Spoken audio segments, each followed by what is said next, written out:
Onye nwe anyị nọnyere unu ka anyị gbue ikpere n'ala.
Biko ka anyị niile guzoro ọtọ.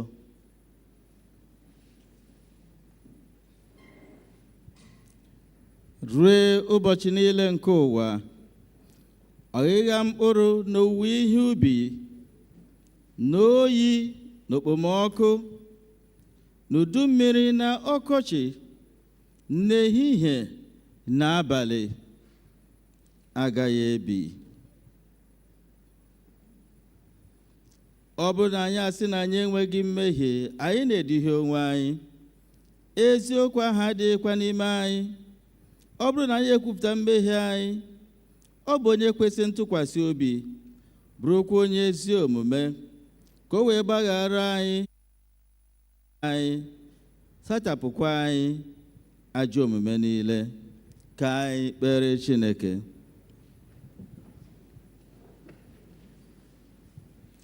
Sachaa obi gị, mee ya ka ọ dị ọcha, anyị na Jizọs ga-anọ na mbara eluigwe.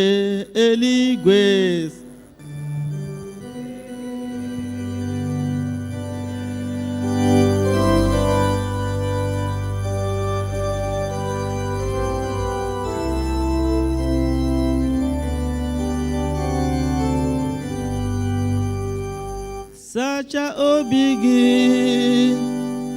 mee ya ka ọ dị ọcha, anyị na Jizọs ga-anọ na mbara eluigwe.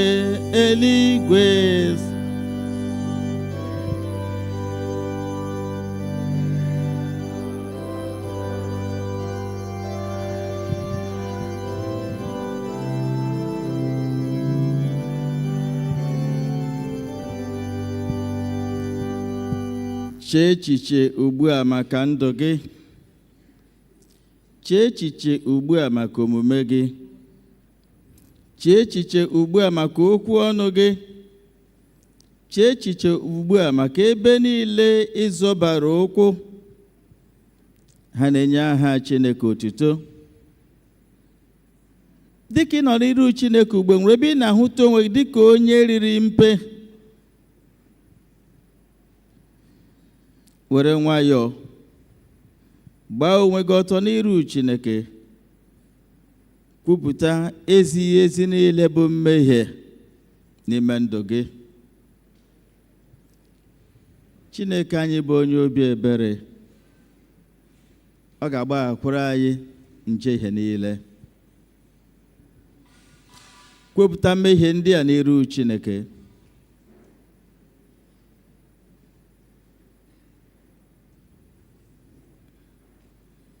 O nwere ike na ga ezu ori ma ị na-akwa iko. O nwere ike na ga akwa iko ma ị na-atụ asị. O nwere ike na ga atụ asị ị na-eji ọnụ ala ndị ọzọ n'iyi. O nwere ike ị naghị eji ọnụ ala ndị ọzọ n'iyi ma ị na-azọgbu ụmụ ogbenye, ị na-emegide ndị mmadụ, ị na-aghọrị ọtụtụ mmadụ. Kwupụta mmehie ndị a n'iru Chineke.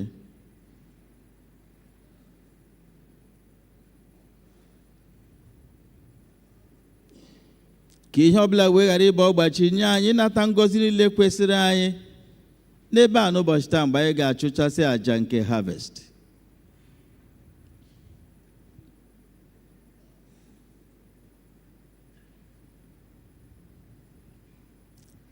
Biko na-azaso m. Nna anyị nke pụrụ ime ihe niile,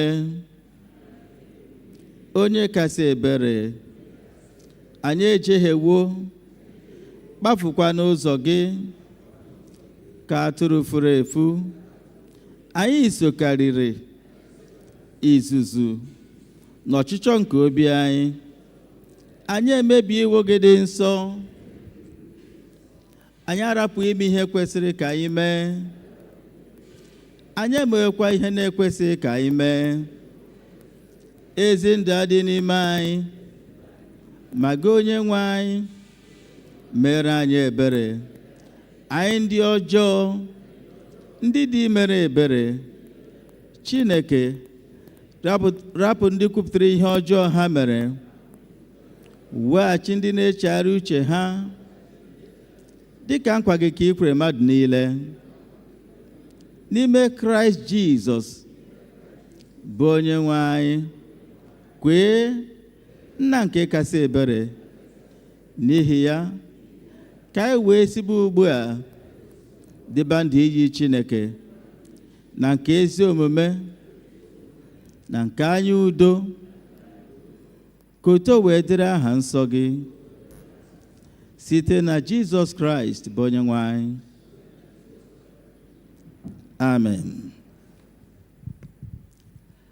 Ka Chineke onye jupụtara n'ebere, gbaghara unu mmehie unu n'aha Jizọs. Ya sachapụkwa mmehie unu niile, ya nye unu oge idozi ndụ unu, ya nyekwu na amara nke nkasi obi nke mmụọ nsọ ya, site na Jizọs Kraịst bụ Onyenwe anyị. Ekpere nke Onyenwe anyị. Ka alaeze gị bịa, ka eme ihe ị na-achọ dịka esi eme ya n'eluigwe, ka emekwa ya otu ahụ n'ụwa. Ya nri taa nke ga-ezu anyị ụbọchị taa, gbaghara anyị ihe ọjọọ niile anyị mere, ụta anyị onwe anyị si gbaghara ndị mere anyị ihe ọjọọ, edubila anyị n'ime ọnwụnwa, ma dọpụta anyị n'aka ajọ ihe, n'ihi na alaeze bụ nke gị, ike na otuto mgbe niile mgbe niile. Amen. Onye nwe anyị meghee egbugbere ọnụ anyị.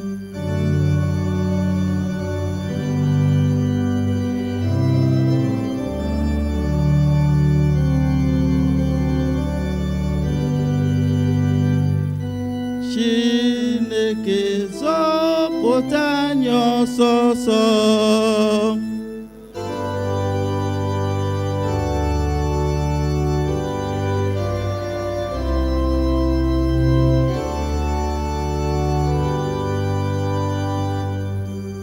Otito dịrị Nna n'Ọkpara na Mmụọ Nsọ.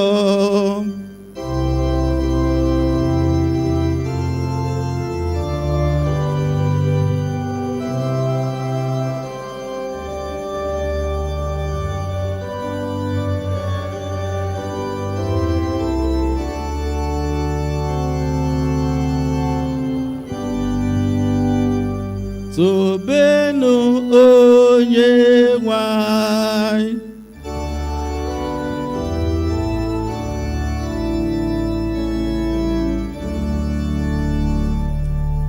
Venite.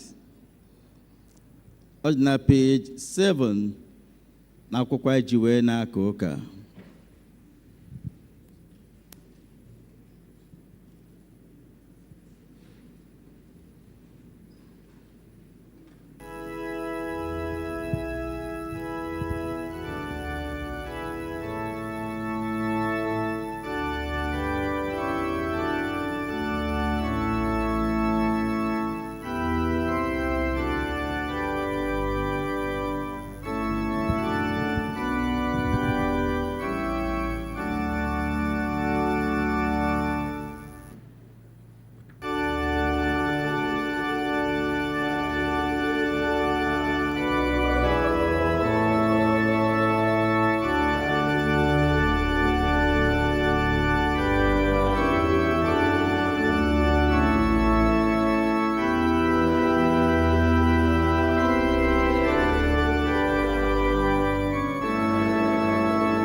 Abụ ọma 103.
anyị nọdụ anị.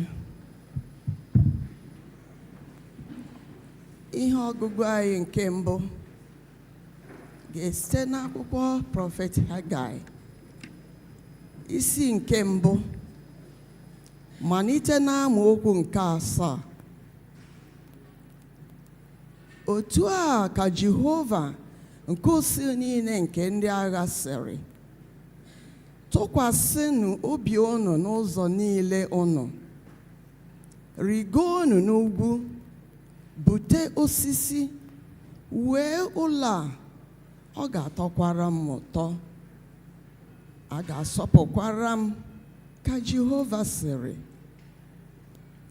Unu lele anya ihe bara ụba, ma lee, ọ ghọrọ ihe nta. Mgbe unu bulatara ya ụlọ, m wee fụsasịa ya, n'ihi gịnị? Ọ bụ ihe si n'ọnụ Jehova nke usi niile nke ndị agha pụta. N'ihi ụlọ m nke bụ mkpọmkpọ ebe, ma unu onwe unu na-agba ọsọ, onye ọbụla gbakọrọ ụlọ nke aka ya. N'ihi nke a ka eluigwe nke dị n'elu unu gbochiworo igirigi, ala egbochiwokwa ihe omume ya. M wee kpọọ oge mkpọmkpọ nkụ ka ọ dọkwasị ala nke a n'ugwu ya niile, na ọka ya, na mmanya vaịn ọhụụ ya, na mmanụ ọhụụ ya, na ihe niile nke ala na-emepụta, na mmadụ na anụmanụ, na ihe niile unu dọgburu onwe unu n'ọlụ inweta. Nke a bụ okwu Onyenwe anyị.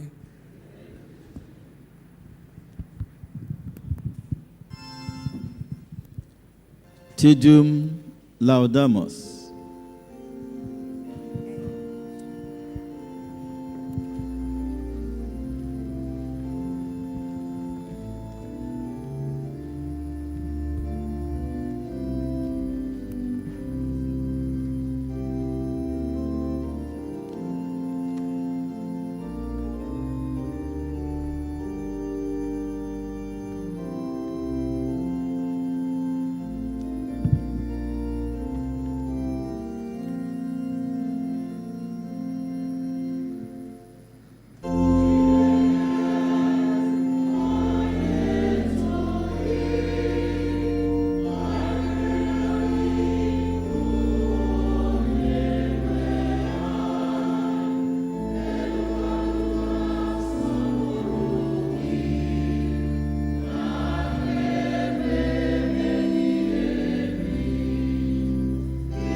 Gerenụ okwu Chineke dịka e dere ya n'akwụkwọ Matiu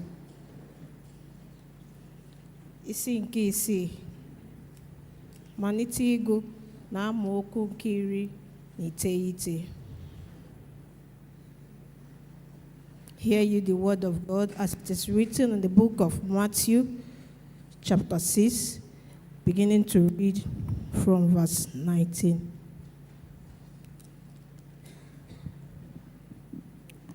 Unu akpadola akụ n'ụwa nye onwe unu, ebe nla na nchara na-erichapụ, ebe ndị ori na-egwupụkwa na-ezukwa ori. Kama kwadonu akụ n'eluigwe nye onwe unu, ebe nla maọbụ nchara na-adịghị erichapụ, ebe ndị ori na-adịghị egwupụkwa, ha adịghị ezokwa ori.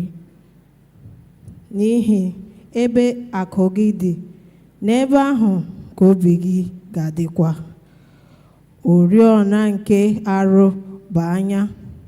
Ya mere, ọ bụrụ na anya gị ele otu ebe, arụ gị dum ga-ejupụta n'ìhè. Ma ọ bụrụ na anya gị jọrọ njọ, arụ gị dum ga-ejupụta n'ọchịchịrị. Ya mere, ọ bụrụ na ihe nke dị n'ime gị bụ ọchịchịrị, lee ka ọchịchịrị ahụ si dị oke ibu.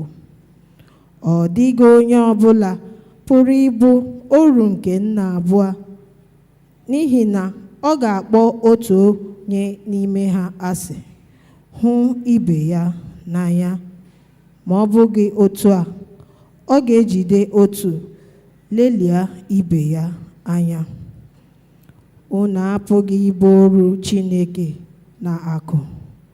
N'ihi nke a ka m ji sị unu echegbula onwe unu nye ndụ unu, ihe unu ga-eri ma ọ bụ ihe unu ga-aṅụ. Echegbukwala onwe unu nye arụ unu, ihe unu ga-eyi. Ọ bụghị ndụ karịrị ihe eji azụ ya? Ọ bụghịkwa arụ karịrị uwe oyiyi ya? Lee na anụ mfe nke eluigwe, na ha adịghị agha mkpụrụ, ha adịghị ewekwa ihe ubi, ha adịghị akpakọtakwa ihe baa n'ọba, ma Nna unu nke eluigwe na-azụ ha. Unu onwe unu abụghị ihe oke ọnụ ahịa karịa ha?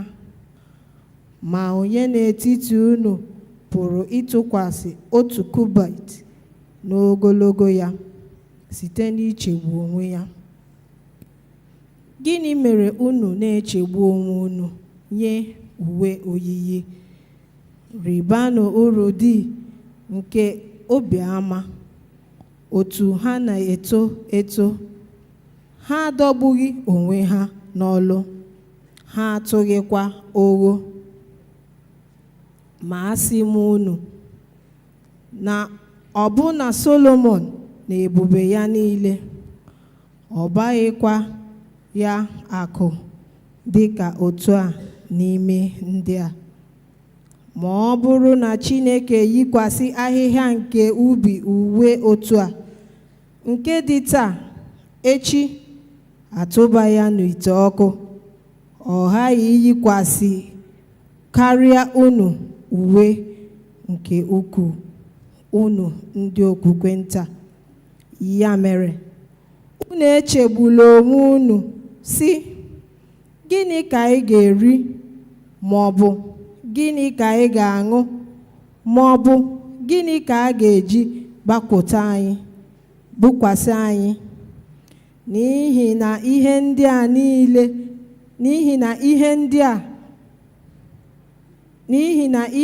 a niile ka ndị mba ụzọ na-achọ. N'ihi na Nna unu nke eluigwe na-amata na ihe ndị a niile dị unu mkpa. ma burunu ụzọ chọọ alaeze ya n'ezi omume ya, a ga-atụkwasịrị unu ihe ndị a niile. Ya mere, unu echegbula onwe unu nye echi, n'ihi na echi ga-echegburu onwe ya ihe ọjọọ nke ụbọchị taa ezuworo ya. N'ebe a ka ihe ọgụgụ anyị nke abụọ kwụsịrị. Nke a bụ okwu Onyenwe anyị.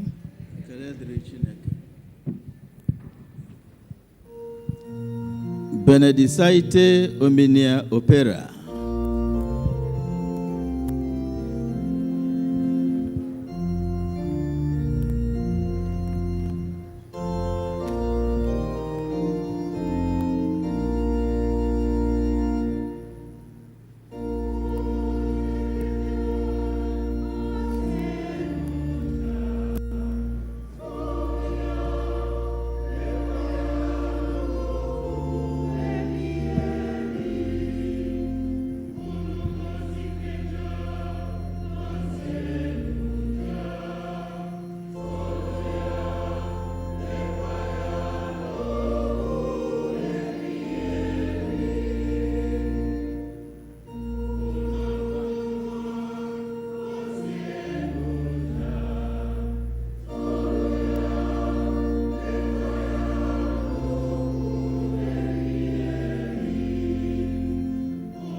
ekwe m na Chineke bụ nna nke pụrụ ihe niile.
Onye nwe anyị nọnyere unu.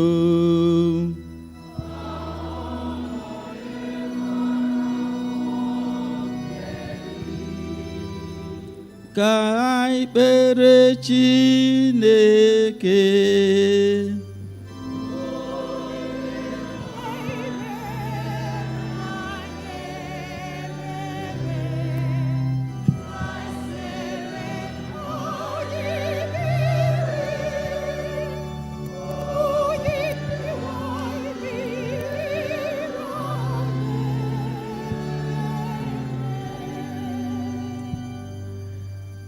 Nna anyị nke bi n'eluigwe, ka aha gị dị nsọ, ka alaeze gị bịa, eme ihe na-achọ ike si eme ya.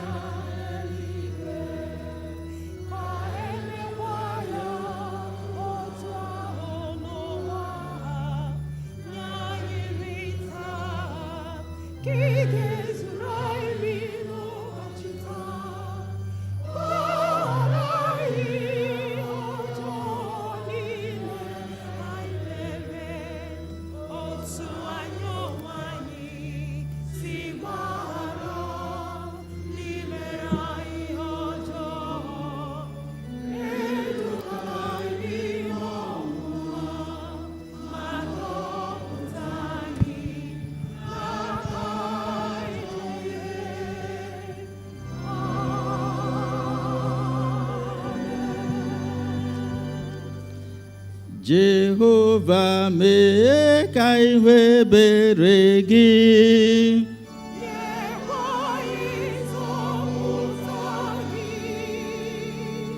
Jehova zọpụta ndị isi ala anyị.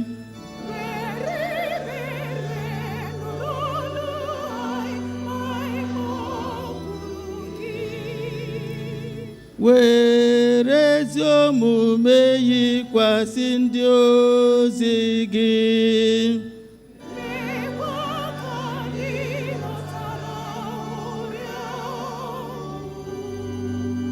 Jehova zọpụta ndị nke gị.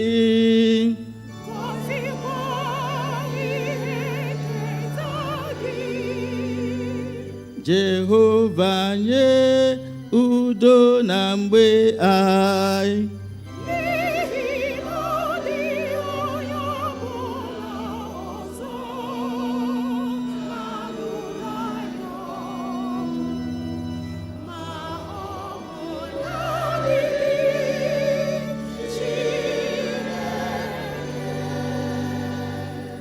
Chineke mee ka obi anyị dị ọcha n'ime anyị.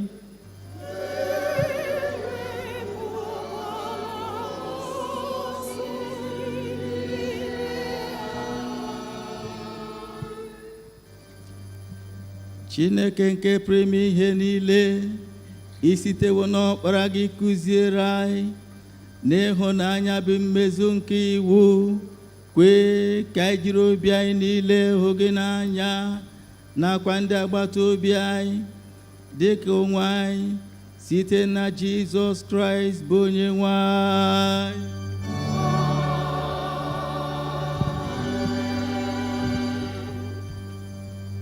Chineke nke pụrụ ime ihe niile, onye dị ndụ ebighị ebi, kwenye site na amara gị nye anyị mkpụrụ nke ala na mgbe ha, anyị ji obi dị umeala enye gị ekele nke si n'ime obi anyị pụta n'ihi onyinye gị ndị a. Anyị na-arịọkwa gị ka inye anyị amara nke anyị ga-eji were ha otu kwesịrị n'ihi otuto gị, na inyere ndị nọ na mkpa aka, site na Jizọs Kraịst bụ onye nwe anyị, onye dị ndụ na-abụkwa eze, nyere gị na mmụọ nsọ, otu Chineke mgbe niile ruo ụwa ebighị ebi.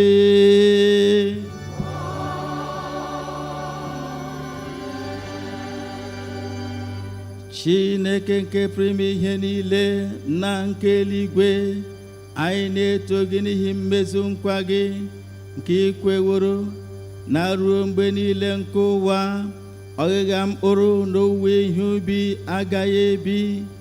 Anyị na-agọzi gị ihe mkpụrụ dị iche iche nke ala inyeworo anyị ka ọ bụrụ nri. Anyị na-arịọ gị, mee ka anyị cheta na ọ bụghị naanị nri ka mmadụ ga-ejide ndụ, kwee ka anyị were onye ahụ na-azụ mkpụrụ obi anyị, onye bụ ezi nri nke sitere n'eluigwe, bụ Jizọs Kraịst onye nwe anyị, onye nsọpụrụ niile na otuto niile dịrị, tinyere gị na mmụọ nsọ ruo ụwa ebighị ebi.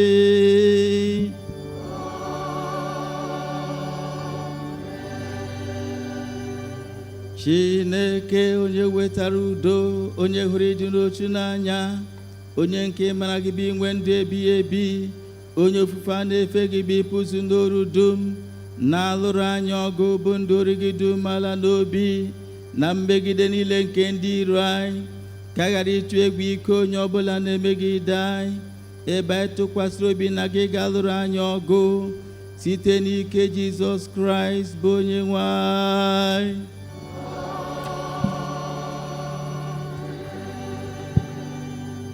Jehova nna anyị nke eluigwe, Chineke nke pụrụ ime ihe niile, nke dị ndụ ebighị ebi, onye wetara anyị n'udo were n'ụtụtụ ụbọchị taa, were ikuku gị lụọrọ anyị ọgụ n'ime ya, kwee ka anyị ghara ịgbaba n'ụzọ ọbụla dị ize ndụ, ka anyị ghara ịdaba n'ụzọ ọbụla dị ize ndụ, maka ewee dozie omume anyị niile site na nchịkọ gị, ime ihe ziri ezi n'anya gị mgbe niile, site na Jizọs Kraịst bụ onye nwe anyị.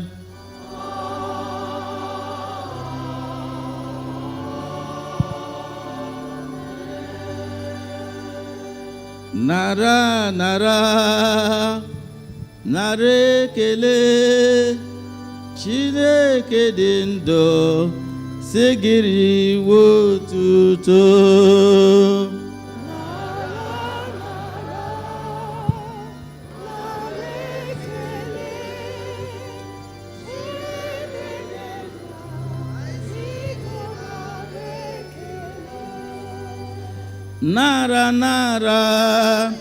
Nara ọjịja mma, Alfa na Omega, biko riwe otuto.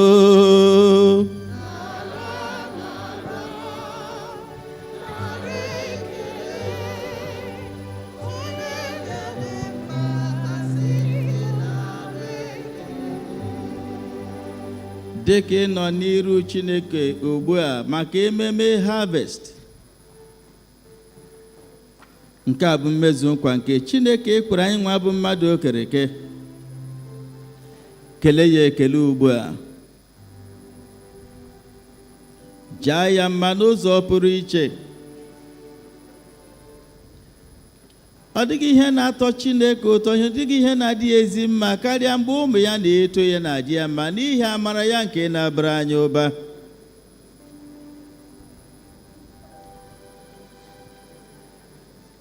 Ọtụtụ ndị mmadụ gbara mbọ ka ha dị ndụ wee sonye n'ememe harvest, ma ha anọghị. Gị nwa bụ onye Chineke nyere nnukwu amara dị otu a, si ya imeela.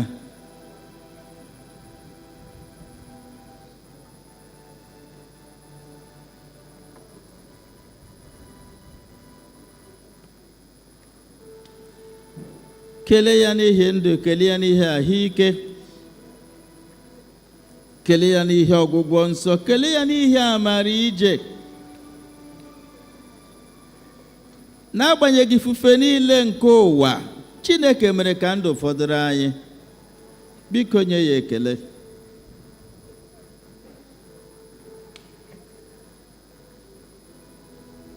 N'ime izu nzuzo niile nke ndị iro, n'ime aka ụta niile nke alaeze nke ọchịchịrị, onye nwe anyị mere ka nzọpụta ya rue gị arụ, ruo ezinụlọ gị arụ, bụrụ oke ikwu na ibe gị.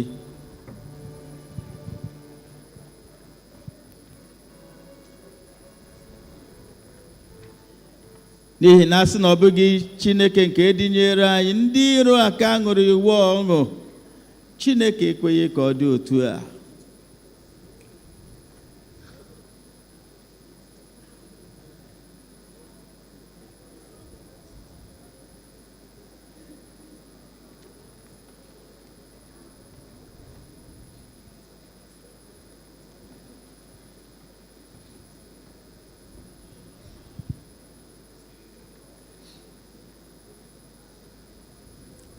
Kwa ụbọchị ka ọ na-enye anyị nri, kwa ụbọchị ka ọ na-enye anyị ihe ọṅụṅụ.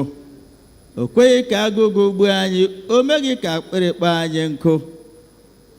Kelee Chineke, bụ onye na-emere anyị niile ihe ọma dị otu a.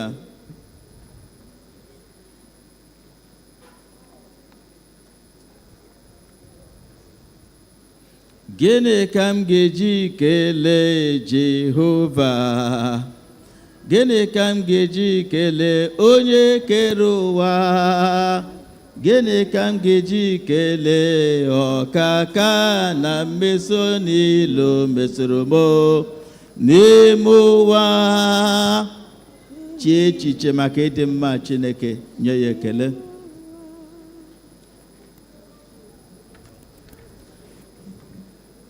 Ka ị na-ekele ya, kwubie okwu na aja niile ị ga-achụ n'ebe a n'ụbọchị taa, na ọ ga-eweta ngọzi Chineke nye gị. Ọ gaghị eweta gị na amamikpe n'ụdị ọbụla.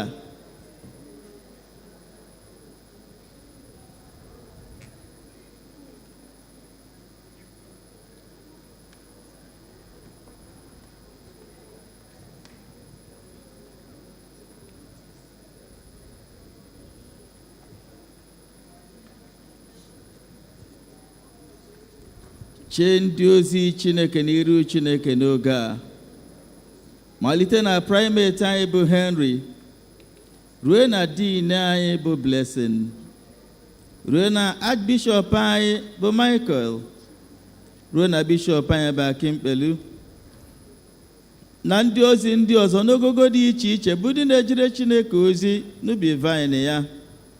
Ranye ha n'aka Chineke. Kwupọ dị mma nke Chineke nye ha. Ebe ọbụla ha nọ na mkparị ọka, Chineke bụrụ ha onyinye aka.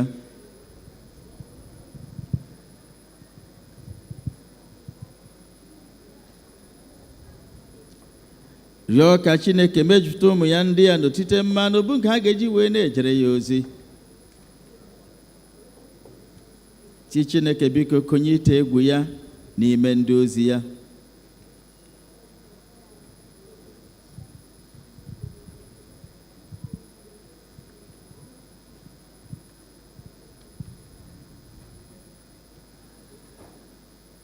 N'aka gị kaira arụ mụ gị nye, ekwela ka onye iro metụ ha aka.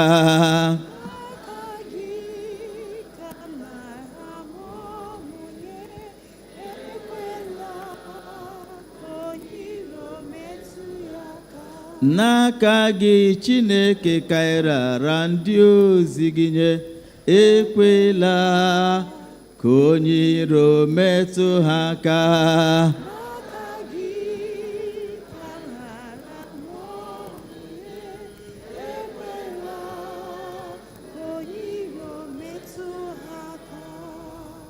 Kpuchite ha n'ime ọbara Jizọs, rịọ ka nchekwa nke Chineke bụrụ oke ndị ozi niile na ezinụlọ ha.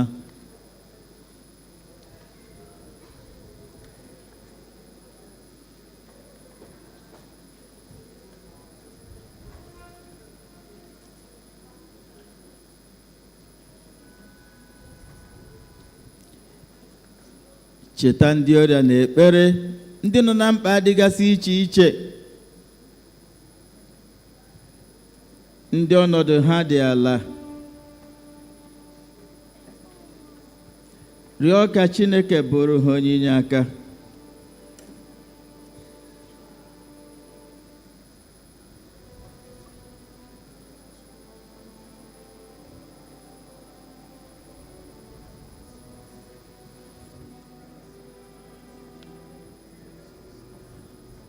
Ọtụtụ ndị mmadụ na-asụ ude nke nrịanrịa. Chineke biko ya metụ ha aka ọgwụgwọ nsọ ka nnwere onwe wee bụrụ oke ha. Ihe ọbụla bụ agbụ nke Chineke, nke onye iro ji na-emekpa ụmụ Chineke arụ, rịọ ka site n'ọbara Jizọs ka agbụ ndị ahụ bụrụ ihe a laworo n'iyi.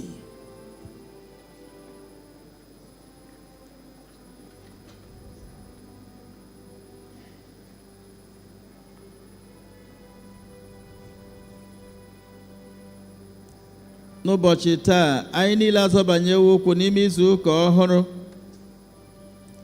Ranye onwe gị n'aka Chineke, ranye ezinụlọ gị n'aka Chineke, na ka ha rabụ ndị ikwu na ibe gị ebe ọbụla ha nọ, tifee ha n'aka Chineke n'ime izu ụka ọhụrụ nke a. Kwụfe amara ije na njem niile ị ga-eme gị na ezinụlọ gị, na azụmahịa gị na ọlụ gị na agụmakwụkwọ gị.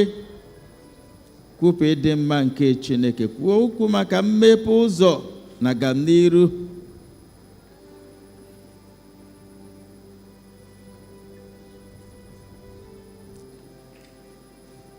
Kwubie okwu na ọṅụ anyị niile ga-ezu oke n'ime izu ụka nke a.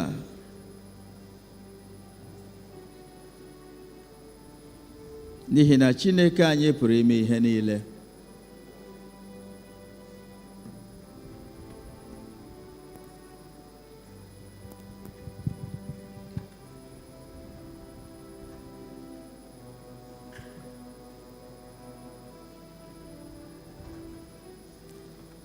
Unu ndị na-echetara Jehova ihe akwụkwọ nsọ si anyị emechila ọnụ. Arịrịọ gị niile bute ya n'okwu ala ebere nke Chineke, ọ na-aza ekpere.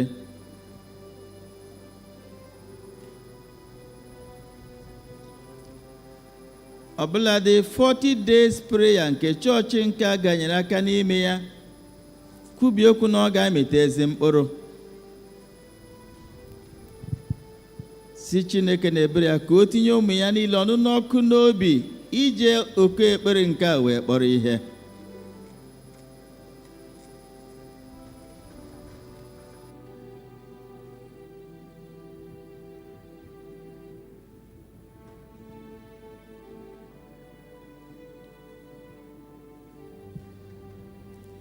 Chịkọta ekpere gị ọnụ. Chịkọta ekpere gị ọnụ.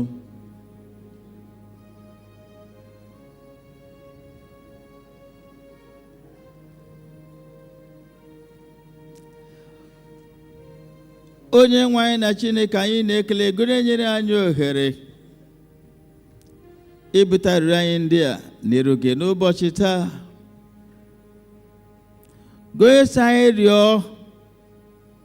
na ị ga-aza anyị ekpere. Anyị kụọ aka n'ụzọ ga-emepere anyị. Chineke, ekpere niile nke anyị tọgbọrọ n'iru gị n'ụbọchị taa, zaa anyị ekpere n'aha Jizọs. O nwere alaeze esetara aka iji chee ekpere anyị, anyị ezipụ ọkụ mmụọ nsọ wee na-erepịa ya, ka ala ikikere ya n'iyi n'aha Jizọs, ka ala alaeze ya n'iyi n'aha Jizọs. Onye nwe anyị na-ekwubi okwu n'izu ụka ọhụrụ nke inyere anyị amara ịzọbanye okwu n'ime ya. Ọ bụrụwo nke udo nye anyị, ọ bụrụwo nke agamniru nye anyị, ọ bụrụwo nke ịhụnanya nye anyị n'aha Jizọs. Akụkọ ọgbụgba ama ga-ejupụta anyị niile n'ọnụ n'aha Jizọs. Ịkwa akwa na iru uju agaghị abụ oke onye ọbụla n'ime anyị n'ime izu ụka nke a. Ebe niile anyị ga-achọ ọdịmma, anyị ga-achọta n'aha Jizọs. N'ime njem anyị niile n'ime izu ụka nke a, amara Chineke ga-abara anyị ụba, iru ọma Chineke ga-adịgidere anyị niile n'aha Jizọs Kraịst bụ onye nwe anyị. Chineke nke pụrụ ime ihe niile, onye nyewuru anyị amara ugbu a, ka anyị wuru otu obi bita arịrịọ anyị niile n'iru Chineke n'ọgbọ, gụnyekwere na mgbe mmadụ abụọ maọbụ karịa zukọworo n'aha gị na ị ga-anụ arịrịọ ha. Onye nwe anyị, biko mezuo arịrịọ na ọchịchọ nke anyị ugbu a bụ ndị ọrụ gị, otu ọ ga-adịchasịrị anyị ezi mma. Biko nye anyị ọmụma nke eziokwu gị n'ụwa nke a na ndụ ebi ebi n'ụwa nke na-abịa. Ka anyị niile gụọ amara.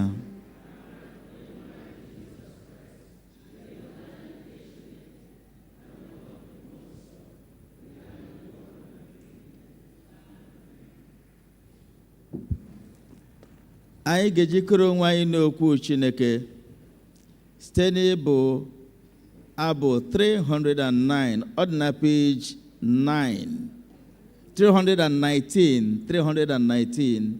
Anyị na-asụ ala ubi ka ọ jụọ ma na ya.